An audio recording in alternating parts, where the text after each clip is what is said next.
Wait lang, gusto ko palang pakanta Kuya Ojo man. Kuya, salamat. Sobrang ganda ng sound. Di ako nahirapan. Palpakan niyo naman siya. Hindi ako nahirapan kung lahat may jet lang ako. Wait, nag-birth ako. Makaya yung gising ako. Hindi ako galing ko lang ako ng stage. Tapos yung katawan ko nag-a-adjust ko ulit ng tulog. Ang hirap, ang hirap. Kanina ang ating ko biting ko ako. Kaya salamat Kuya Ojo. Hindi mo pinahirapan kumenta. Malakas yung monitor ko.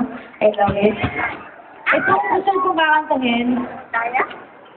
Isa tong song na pinag ko for a friend na super love ko. Alam niyo, pag mahal mo yung isang tao, ayaw mo rin mangyari masama sa kanya, di ba? Pero, kailangan mo rin i-identify na, kailangan mo rin ma-realize, ako for me, na ibang person din siya. So, hindi mo siya sako. Meron siyang right mag-decide on his or her own.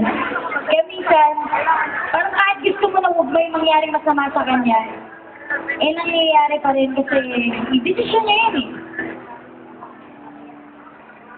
Pero for some reason, gusto ko lang talaga sagitin yung person na yun from that bad na mangyayari sa kanya, pero wala kang magawa. Yung feeling ng hopelessness, yung parang, you know, gusto ko gawin para sa'yo, pero hindi ko kaya.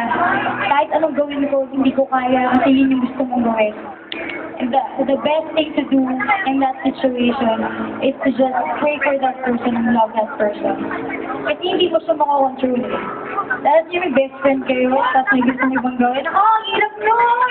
Pag yung best friend mo, parang, alam mo yun, wrong person, kunyari yung kinainlaban, o meron na, alam mo yun, meron gustong ibang gawin sa buhay, alam mo yun, hindi makakabuntis ako. Okay, may anak kayo. Kung nakaka-relate kayo sa sinasabi ko, this song is pero okay kasi yan, kahit hindi mo siya consider, because there's that one person who will save that person. You just pray for it. That's it. That's it. Tawag dito, mensahe.